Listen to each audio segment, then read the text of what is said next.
दिल्ली से बड़ी खबर, डिप्टी सीएम के घर के बाहर कांग्रेस का प्रदर्शन देखने को मिल रहा है। मनीष सिसोदिया के इस्तीफे की मांग की जा रही है। शिक्षा मंत्री शराब माफिया निकला प्रदर्शनकारियों की तरफ से ये बार बार कहा जा रहा है। सीबीआई की छापेमारी के बाद कांग्रेस का प्रदर्शन देखने को मिल रहा है। इस वक्त की बड़ी खबर दिल्ली से आपको बता रहे हैं। दिल्ली में डिप्टी सीएम के घर के बाहर कांग्रेस का प्रदर्शन देखने को मिल रहा है और कांग्रेस की तरफ से ये विरोध प्रदर्शन किया जा रहा है। उन्होंने कहा कि मनीष सिसोदिया के कोई अभी इस्तीफा दे देना चाहिए। इसके साथ ही प्रदर्शनकारी जो है वो शिक्षा मंत्री के खिलाफ हल्ला बोल रहे हैं। सीबीआई की छापेमारी के बाद अब कांग्रेस का ये प्रदर्शन देखा जा रहा है। आपको बता दें कि सीबीआई की तरफ से मनीष सिसोदिया के घर पर छापेमारी की गई थी, लंबी जांच हुई और उसके बाद आम आदमी पार्टी की तरफ से लगातार हमलावर भी हुआ देखा गया और अब कांग्रेस की तरफ से ये विरोध प्रदर्शन देखा जा रहा है। और ज्यादा जानकारी के साथ मेरे सहयोगी विनय इस वक्त हमारे साथ जुड़े हैं। विनय, क्या जानकारी?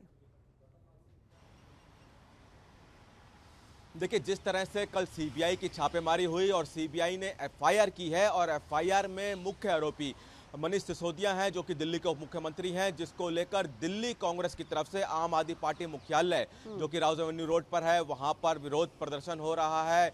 यहाँ पे जो दिल्ली कांग्रेस कमेटी है वो लगातार इस्तीफे की मांग कर रही है उप मुख्यमंत्री मनीष सिसोदिया की और जो तमाम जो कांग्रेसी नेता हैं दिल्ली कमेटी के वो आम आदमी पार्टी मुख्यालय के बाहर मौजूद हैं। पुलिस ने बैरिकेड लगा रखा है, पूरे रास्ते को बंद कर रखा है ताकि ट्रैफिक जो है वो डाइवर्ट कर रखा है। लगातार इस्तीफे की मांग करने के लिए आम आदमी पार्टी के मुख्यालय पर कांग्रेस कार्यकर्ता पहुंचे हैं और ये लगातार इनका कहना है कि सीबीआई की रेड हुई है, उस सीबीआई ने एफआईआर की है, दाल में कुछ काला है और जांच हो रही है और जब तक जांच पूरी नहीं हो जाती तब तक इस्तीफा देना चाहिए मनीष सिसोदिया को और जांच होने दीजिए। ये तमाम बातें यहाँ पे दिल्ली कांग्रेस की तरफ से की जा रही है। इसी को लेकर आम आदमी पार्टी मुख्यालय का घेराव किया है और तमाम लोग जो कांग्रेस कमेटी के लोग हैं वो यहाँ पे इकट्ठे हैं। लोग बैनर पोस्टर लेके पहुंचे हैं और इस्तीफे की मांग उप मुख्यमंत्री मनीष सिसोदिया की लगातार कर रहे हैं। जी विनय, इससे पहले देखा गया था कांग्रेस ने कई मुद्दों को लेकर विरोध प्रदर्शन किया, हालांकि उसे माना यह जा रहा था क्योंकि सोनिया गांधी से ईडी की पूछताछ हो रही थी। उस वक्त भी कुछ इसी तरह का नजारा था, लेकिन फिलहाल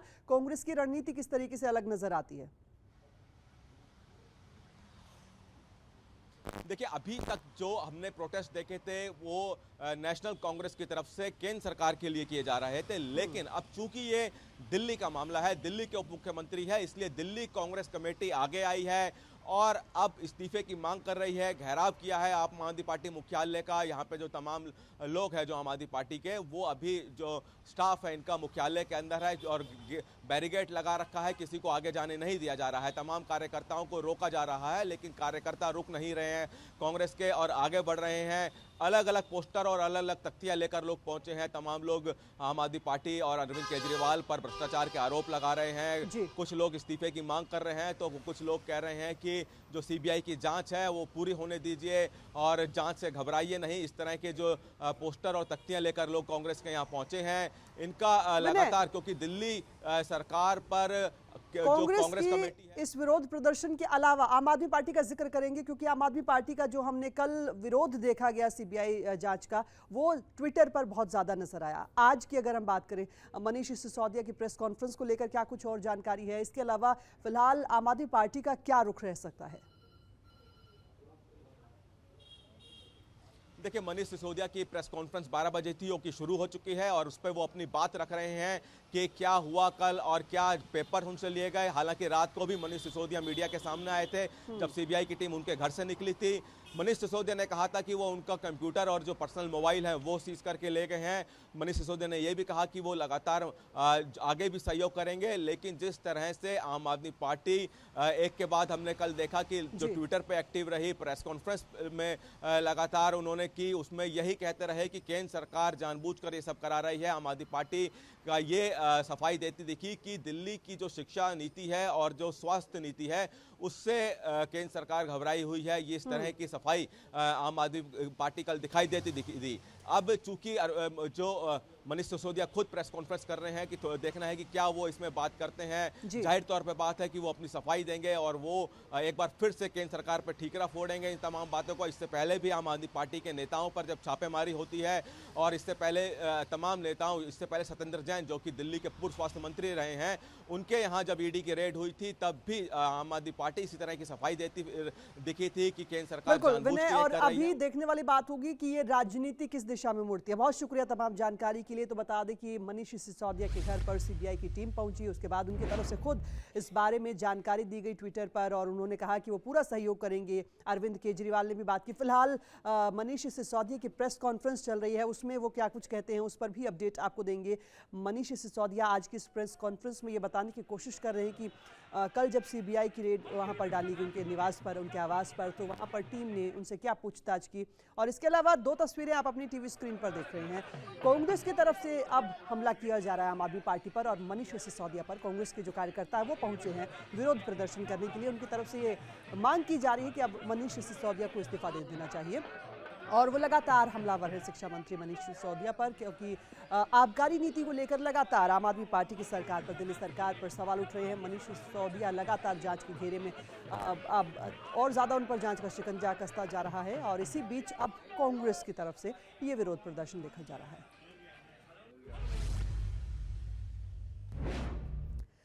खबरों में आगे बढ़ते आपको बता दें कि रक्षा मंत्री राजनाथ सिंह का पंचकुला दौरा, बड़ी जानकारी। हरियाणा बीजेपी के प्रदेश कार्यालय का वो शुभारंभ करेंगे। प्रदेश कार्यालय पंचकमल का लोकार्पण किया जाएगा। दोपहर 3 बजे दफ्तर का उद्घाटन कर दिया जाएगा। रक्षा मंत्री राजनाथ सिंह पंचकुला पहुंचेंगे, बीजेपी के प्रदेश कार्यालय का वो शुभारंभ करेंगे। दोपहर 3 बजे का वक्त रखा गया है। प्रदेश कार्यालय जिसका नाम है पंचकमल, उसका लोकार्पण राजनाथ सिंह करेंगे। दोपहर 3 बजे दफ्तर का ये उद्घाटन होगा, और इसके लिए तमाम तैयारियां पार्टी की तरफ से की गई हैं।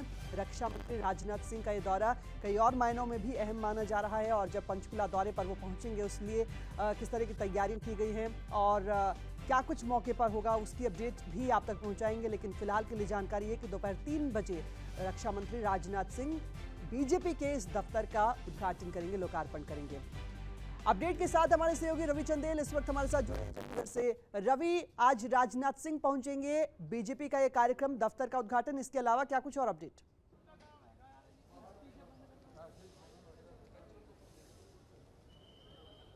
देखिए, आज केंद्रीय रक्षा मंत्री राजनाथ सिंह जो है बीजेपी पंचकुला स्थित बीजेपी के कार्यालय का जो है वो उद्घाटन करेंगे, और इस मौके पर जो है मुख्यमंत्री मनोहर लाल खट्टर के संगठन के राष्ट्रीय राज्य मंत्री विनोद तावड़े, और साथ ही साथ अगर हम बात करें जिस तरीके से गृह मंत्री अनिल विज जो है वो इस मौके पर विशिष्ट अतिथि के रूप में जो है वो शिरकत करेंगे। आपको बता दें कि इस पूरे कार्यक्रम के दौरान जो है लगभग 30 विधानसभाओं से जो बीजेपी के वरिष्ठ कार्यकर्ता हैं उनको आमंत्रित किया गया है। खासतौर पर अंबाला, कुरुक्षेत्र और करनाल लोकसभा के कार्यकर्ता हैं उनको आमंत्रित किया गया है, और बाकायदा जो तैयारियां हैं वो जोरों शोरों से की जा रही है। और ये कार्यक्रम इस लिहाज से भी महत्वपूर्ण समझा जा सकता है जिस तरीके से आगामी विधानसभा 2024 के जो चुनाव होंगे उसके मद्देनजर भी रणनीति जो है वो तैयार की जाएगी। जी, इससे पहले जब हमने बीजेपी दफ्तरों के उद्घाटन देखे या बीजेपी दफ्तरों को ये कह सकते हैं कि अपडेट करने की कोशिश की गई, तो तमाम आधुनिक सुख सुविधाएं देखी गई थी। रवि, इस दफ्तर के बारे में जानना चाहेंगे, किस तरह का यहाँ पर उद्घाटन से पहले जानकारी मिल रही है?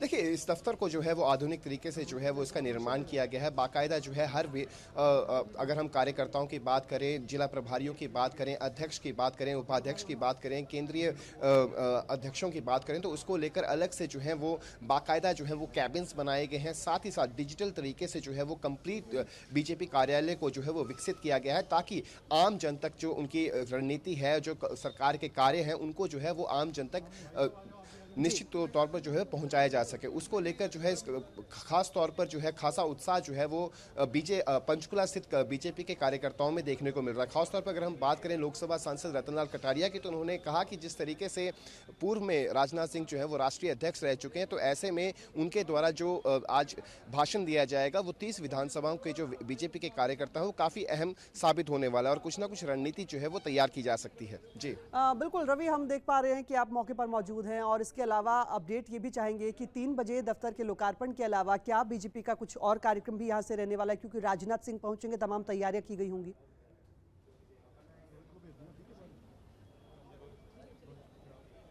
देखिए, निश्चित तौर पर अगर केंद्रीय रक्षा मंत्री राजनाथ सिंह यहाँ पे पहुंचेंगे, बीजेपी के कार्यालय के उद्घाटन के साथ साथ जो है अन्य मुद्दों को लेकर भी जो है वो चर्चा की जा सकती है। किस तरीके से जो है वो, अगर हम ड्रग ट्रैफिकिंग की बात करें, उसको लेकर जो है पहले ही उत्तर परिषद की जो है उत्तर राज्य परिषद की जो है बैठक हुई थी, तो उसको लेकर जो है मुख्यमंत्री मनोहर खट्टर जो है वो बातचीत कर सकते हैं केंद्रीय रक्षा मंत्री राजनाथ सिंह से। इसके अलावा जो अन्य मुद्दे हैं, अगर हम खासतौर पर पंजाब की बात करें, हरियाणा की बात करें, तो उन तमाम मुद्दों को लेकर जो है वो चर्चा होगी। और खासतौर पर हरियाणा जो है इस तरह की जानकारी भी मिल रही है। रवि, आप अपडेट हमें देते रहिएगा। फिलहाल जानकारी के लिए बहुत शुक्रिया।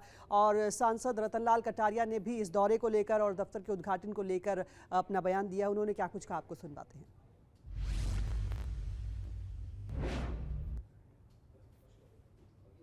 24 की भी तैयारी हो रही है। जितने चुनाव आज तक पिछले 8 साल में हुए हैं, लगभग सभी भारतीय जनता पार्टी ने जीते हैं। और आने वाले समय में भी भारतीय जनता पार्टी सारे हिंदुस्तान के चप्पे चप्पे के ऊपर कमल का फूल खिलाने के लिए दृढ़ संकल्पित। बीजेपी के नए दफ्तर का उद्घाटन होने वाला है और उससे पहले पार्टी के नेताओं में, कार्यकर्ताओं में उत्साह भी है। आगे बढ़ते हैं और आपको बता दें कि पशुओं में लंपी बीमारी को लेकर सीएम की बैठक हुई है और इस बैठक में महामारी से, बीमारी से निपटने के लिए जो एक्शन लिए गए हैं उसके बारे में बड़ी जानकारी आपको दे रहे हैं। और मनोहर सरकार की तरफ से ये कहा गया है कि जितनी भी वैक्सीन हो उन्हें तुरंत खरीदा जाए। मुख्यमंत्री ने कहा है, मुख्य सचिव को कमान संभालने के निर्देश भी दे दिए गए हैं। एक के बाद एक लगातार कई शहरों में पशुओं में लंपी बीमारी फैलने की जो खबरें आ रही हैं उससे कहीं ना कहीं अब चिंताजनक हालात होते हुए नजर आ रहे हैं, जिसके बाद सीएम की तरफ से बैठक की गई और इस बीमारी से निपटने के लिए मिशन मोड में मनोहर सरकार आ चुकी है। सरकार की तरफ से कहा गया है कि जितनी भी वैक्सीन हो उन्हें तुरंत खरीदा जाए। प्रदेश में जो बीमारी पशुओं में फैल रही है वो और ज्यादा ना फैले और पशुओं की लगातार जो मौत की खबर आ रही है उस पर काबू पाया जा सके। इसके लिए मुख्य सचिव को कमान संभालने के निर्देश दे दिए गए हैं। आपको बता दें कि पशुओं में लगातार लंपी बीमारी फैलने की वजह से कई पशु हालांकि ठीक भी हुए हैं, लेकिन कुछ पशुओं की मौत भी हुई है और इस लिहाज से प्रदेश के जो लोग हैं वो चिंता में हैं, जिसके बाद अब मनोहर सरकार की तरफ से ये जरूरी कदम उठाए गए हैं। और ज्यादा जानकारी के साथ मेरे सहयोगी रवि चंदेल इस वक्त फोन लाइन पर। रवि, ये कदम बेहद जरूरी है और इस पर जितना जल्दी काम किया जाए उतना ज्यादा बेहतर होगा। इस बात को अब मनोहर सरकार समझ चुकी है। मुख्यमंत्री मनोहर लाल जो है वो एक्शन मोड में नजर आ रहे हैं। उनकी तरफ से जो है सभी अधिकारियों के साथ जो है वो वर्चुअल मीटिंग की और इस पूरे मामले के ऊपर जो है मुख्य सचिव संजीव कौशल को जो है वो कमान संभाली गई है कि वो सभी अधिकारियों के साथ जो है मॉनिटरिंग करें, क्या कुछ किस जिले में क्या हालात पड़ते हैं उसको लेकर और क्या कुछ उपचार की व्यवस्था की जा रही है उसको लेकर जो है वो पुख्ता इंतजाम किए जाए। उसको लेकर बाकायदा मुख्यमंत्री मनोहर लाल खट्टर ने जो है वर्चुअल तरीके से सभी अधिकारियों के साथ साथ जो है संबंधित विभाग के मंत्रियों के साथ भी बैठक की है। जी रवि, बहुत शुक्रिया तमाम जानकारी के लिए। तो बता दें कि लंपी बीमारी से निपटने के लिए अब प्रदेश सरकार की लगातार कोशिश सामने आ रही है और अब कोशिश ये कि जो वैक्सीन है उसके जरिए लंपी बीमारी पर काबू पाया जा सके।